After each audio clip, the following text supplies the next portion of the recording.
Welcome to Slash Forward. In this episode, we're going to try real hard to cover the events that unfold in Wes Craven's 1991 film, The People Under the Stairs. The effort comes from the fact that I estimate approximately 5.8 billion individual events take place over the course of these 102 minutes. Imagine wanting to avoid an eviction from your home while also being financially incapable of getting your mother treatment for her cancer. After reaching the end of your rope and finding yourself willing to do anything, you're offered the chance to improve your situation from thin slicing a single bean for dinner to Scrooge McDuck-style swimming in piles of money because you're so flush with cash. All you have to do is commit a simple burglary. It happens every day. Sounds like a great deal, but what if you inadvertently stumble upon a sealed-off house of horrors owned by a couple of freaks who give off strong sibling spouse vibes? I mean, as a 13-year-old, I'd imagine it would be pretty unnerving for you, but you'd be in there with frickin' Ving Rhames, so I don't know. How do you think you would stack up against Gimp Daddy? Leave a comment to let me know, and as always, feel free to hit the like button if you enjoy the video. It supposedly helps out a lot. Let's get to it. We open on a voiceover of a tarot reading, and things are really not looking that good. We then transition to the recipient of the reading, Poindexter, aka Fool, attempting to relieve himself of his ignorance and wishing he could do more to help his sick mother. Not to pile on too much, but he's then surprised to find a man in the house, Leroy, his sister Ruby's friend, who then sits him down to inform him that they're scheduled for an eviction tomorrow. You see, they're 3 days late on rent, and the owners are looking for any pretense they can use to bounce them from the property so they can tear it down. Leroy loves to help, but since nothing in life comes easy, he offers Fool the chance to earn the money he needs. We get a little more context around this after transitioning to the landlord and lady, Daddy enjoying his supper of meat and bone, and his trad wife mother, who confirms through commentary that they're looking to build some higher rent condominiums on their various properties. The next morning, as Fool returns to his home in the scummiest slum building on the block, it becomes apparent why Leroy insists to Ruby that bringing her young brother under his employ is his best prospect for making that cheddar, which is what the kids call money. He drives this home by sneeringly remarking not only that their mother's cancer is easily treatable for anyone who has the funds, but that the target of his larcenous desires happens to be the shitbag landlords who own the building. You see, he happened upon a piece of mail at the liquor store they own that had the landlord's home address, and the letter's contents expressed an interest in purchasing the recipient's collection of golden coins. Back at the freak house, Mother dresses Alice, her slave daughter, and does her best to teach some manners. She seems to pass the exam until Mother notices a fork is missing. The nature of their relationship is elucidated when Mommy wonders if she's gonna have to smack a hoe, but Alice gets an assist via the vent from a strange hand. Alas, the danger has not been fully navigated, as Daddy then comes home with a tension headache from the stress of his liquor store being robbed. He seeks relief from the beating of Alice, while the wall occupant moans in anguish. Meanwhile, Leroy cases the joint from outside and sends Fool in to get some information about the interior. With no response up front, he slides around to the side door, but only when he starts messing with the landscaping does Mother emerge, in order to slap him with an instant rejection that she upholds even in the face of the hard sell and bathroom request. He reports back that they have screens and padlocks on all windows, but he has no info on the inside because he couldn't get in. Unwilling to do a job without an appropriate amount of intel, Spencer decides to take a crack at sweet-talking his way in. He suits up and approaches the house, insisting that he has to check a meter inside that she doesn't even know about, and that, as a gas man, he has a legal right to come in. This convinces her to acquiesce, providing him the access he so richly desires. But while he's putting in work, we learn that Leroy is concerned that Spence may try to use this opportunity to cut him out of the job. This fear is reinforced when Mother leaves by herself shortly after,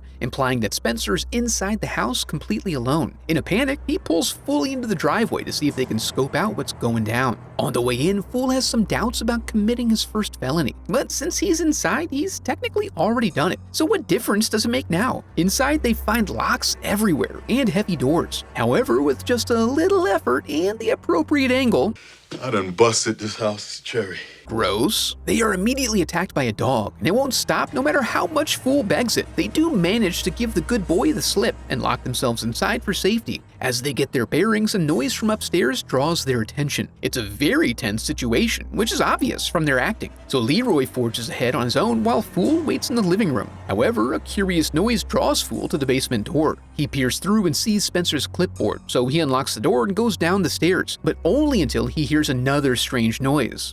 The against you.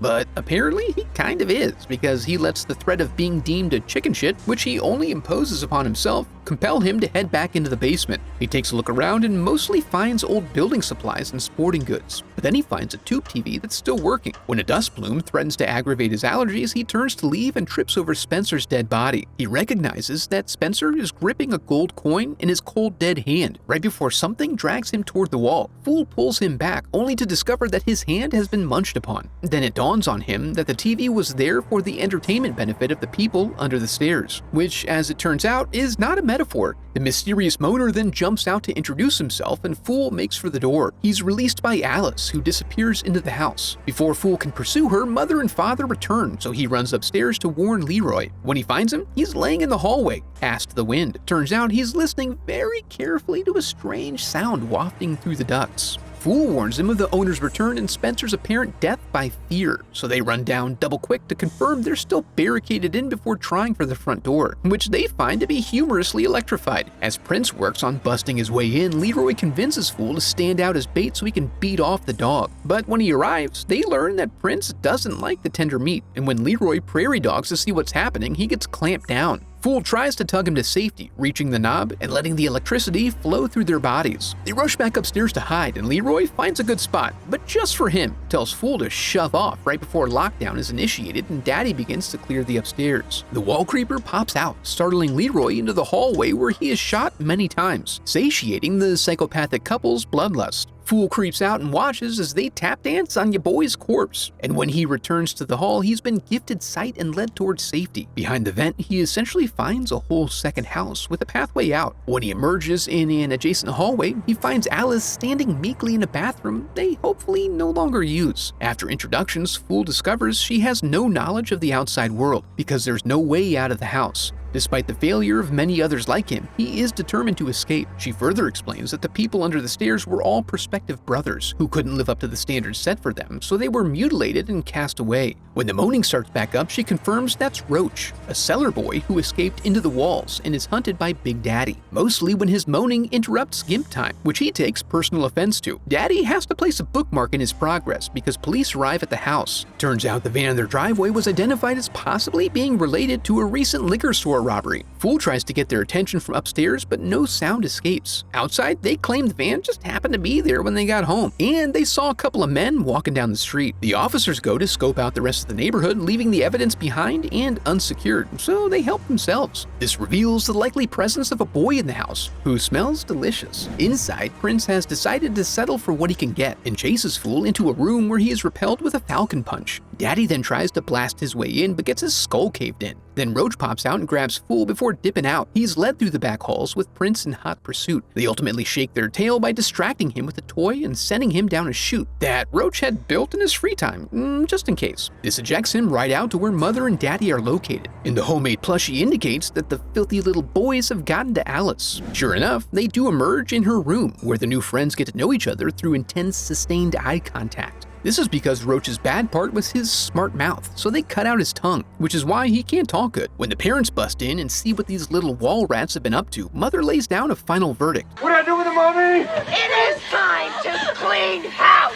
Literally, as they offer Fool a quarter to help them tidy up the place. Then they toss his ass in as Mother supervises Alice as she cleans up the blood, while also losing her damn mind. When she's finished, Alice is put to bed and informed of their intent to kill Fool. Downstairs, we find that Daddy likes it raw, but is also incredibly wasteful. There's still a lot of good meat on that torso. He then sends Fool into the pen before leaving. But in a twist, the people under the stairs turn out to be superstitious ghouls, retreating at the sight of Leroy's apparent rebirth. It turns out it was just Roach fooling on them to facilitate an escape. Once they are safely tucked away inside the furnace, a strange sentence to utter, Fool sees that Roach didn't make it out of their altercation unscathed, and also that he has some of them golden coins. He gives them in exchange for Fool's promise to help get Alice out of here, and then he expires. Since it's bad luck to break a promise to a dead man, Fool begins clawing his way upstairs. Prince's exasperated attempts to get at him distracts Daddy long enough for Fool to pop out in Alice's room and rupture his nutsack before scurrying back into the wall. Daddy attempts to solve this problem by using Roach to warm the house, sending a comforting smoke billowing softly through the ductwork. This prompts the young escapees to bust out, which has to be hell on the HVAC efficiency.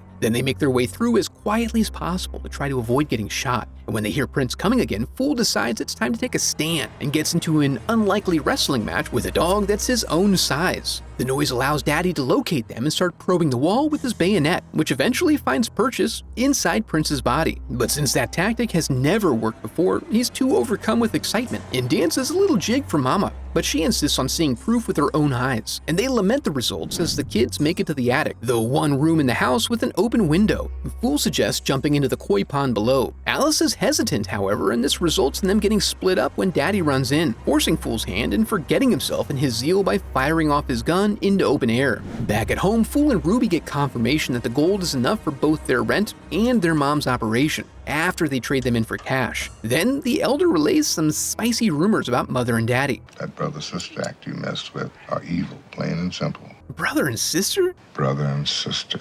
After a bit, Fool takes a moment to make proactive amends with his mother for what he must do next. Step outside to a payphone to call the police and report a case of abuse. But when the police arrive, everything is cleaned up and there aren't even any kids around. Plus, the lovely owners are just so damn charming.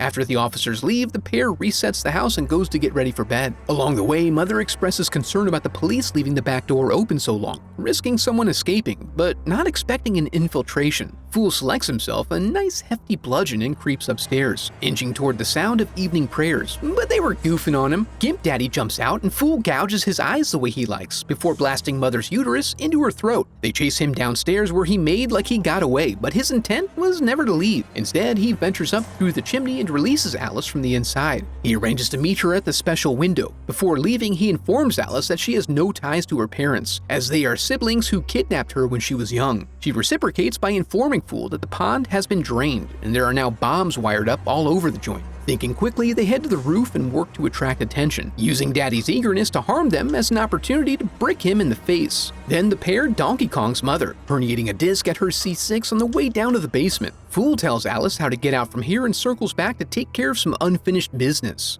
On her way out, Alice is confronted. Empowered by the truth, she finds her voice and sass-talks her mother. Convinced the boys have despoiled their little girl, Daddy is given the green light to kill them all. As the search begins, they hear someone riling the basement boys. When he goes to check it out, he gets drawn down upon, but manages to hit the stair slide and turn the tables. Mother is distracted by a knock at the door, which she answers to find Ruby there to do an activism. But they're really busy right now. Now Daddy's really gonna do it, for real this time, until the Morlocks blind him with their flashlights. Then there's another knock at the door from someone claiming to be the police, responding to reports of gunfire. But it's those dang activists again, and this time they brought the whole community. Regardless, Mother prepares to bust, but is thwarted when Alice drops in and smashes her face. Downstairs, through some careful maneuvering, the cast-offs use Fool to unlock the coop and then drag him in to provide unexpected protection. While Daddy tends to another head injury, Fool bridges the alarm on the embalming machine to open its door and access the riches inside. Upstairs, they get all separated again so Alice can have a showdown with Mother, and they really work through some stuff. Unfortunately, their closure is thwarted when the folks under the stairs become the folks at approximately stair level. In her panic, Mother rounds a corner and runs right into Alice's knife. She then becomes a victim to her own desire to help these wayward young men. They toss her into the basement, and when Daddy sees that they're not in the pen, he becomes concerned about his stash. He goes to check the vault where Fool engages in a standoff, daring him to make a move. And when he does, he blows him sky high. The money erupts out into the night air, gently floating down to the people as the ghouls wander off into an unknown world, in what could be viewed as a sort of mutant Rumspringa.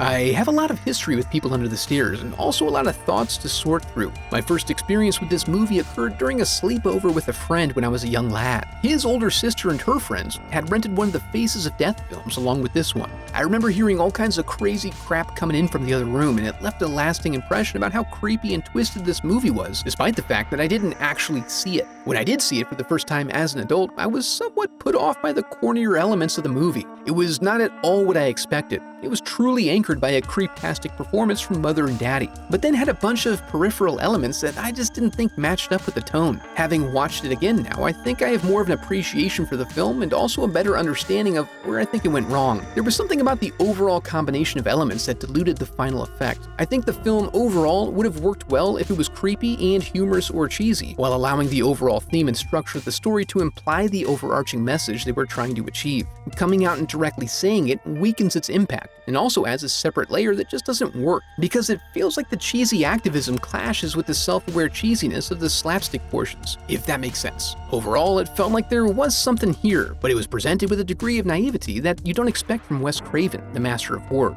Look, you can see the lights of the ghetto from here. If it had more of a Last House on the Left or The Hills Have Eyes vibe, I think it would have worked much better. It seems like most of my complaints fall under a single broader category, which is that this project overall comes across as unpolished. I'm going to give some examples here, but also want to go into detail about one part in particular. So here are some examples of parts that didn't seem to fit well in terms of how everything was laid out. The music works really well in some areas, but is really grating and out of character in others. The end credit song also really anchors this movie to a particular time period, dating it unnecessarily. The idea that Spencer was scared to death? Why? Leroy laying on the floor and ignoring Fool calling out to him because he was too focused on listening to the vent was just weird. The ending back and forth also strained suspension of disbelief. There were too many pieces set up that had to be addressed to get the characters into position. For instance, there was an entire crowd of people outside but doing nothing to help. They also made a point of showing how Ruby ends up outside and cut off so they can get Alice alone with Mother. But this completely glosses over the fact that Grandpa Booker had been there as well, but then disappeared. There was also some strange but funny ADR included throughout the movie. Yeah, look at her. What they doing to her there? Some of these elements point to something I've brought up before, around directors creating believable scenarios in their movies by actually working through it in real time without direction to verify if it's plausible. I'm going to illustrate what I mean through the nut-busting scene. We've established that the antagonists are at the point where they just want to kill. In this scene, Daddy is in Alice's room all worked up and violent. In a final attempt to help get them out of there, Fool pops out of the vent to physically confront Daddy. A child runs across a room to confront a grown man who is intent on harming him, and is able to freely unload on his gonads without repercussion before retreating to the other side of the room. He then pauses here as Daddy lunges for him, but lamely sidesteps, resulting in Daddy face planting into the wall and basically taking himself out. All of this scripted nonsense could have been avoided by taking the time to set up the scenario and let the actors play through it naturally to see if it made any sense. This seems to be especially important when you have kids taking on adults. Another quick example is from the ending sequence in Halloween Resurrection, where the protagonist is stuck in a burning shed with Michael Myers. She would love nothing more than to get away. Oh, but she has some cords and an audio mixer on her. Nothing about this looks believable. Have the actress try to get up. If she can do so easily, you need to make some changes to your set piece. If, like so many things in life, you want her escape and rescue to rely on the presence of a bow staff wielding Busta Rhymes, then make it really seem like she can't get up, unless Busta is there to explode Michael's sack with a live wire. This lack of preparation, along with the other points of sloppiness I mentioned before, are what I mean by the film feeling unpolished. If you're not careful, things like this can take your audience out of the moment, remove any sense of danger, and also possibly diminish the presence of your antagonist. Just to clarify, I don't think this necessarily makes the movie bad, or that it's a bad movie. And there's a good chance the things I pointed out imbue the movie with a nostalgic charm for people who saw it when it first came out. Before we go, I'd like to give a huge thanks to my donors, memorialized in the Hall of Headshots.